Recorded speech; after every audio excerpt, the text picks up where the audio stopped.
بسم اللہ الرحمن الرحیم۔ حفاظت کی دعا۔ حضرت طلق بن حبیب رحمۃ اللہ علیہ فرماتے ہیں کہ ایک شخص صحابی رسول حضرت ابو درداء رضی اللہ عنہ کی خدمت میں حاضر ہوا اور کہنے لگا، اے ابو درداء، آپ کا مکان جل گیا۔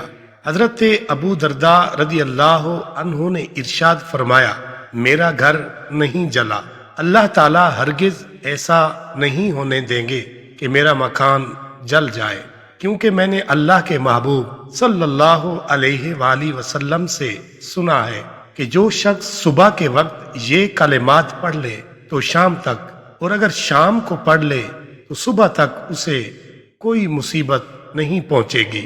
میں نے صبح یہ کلمات پڑھ لیے تھے، اس لیے مجھے کامل یقین تھا کہ میرا مکان نہیں جل سکتا۔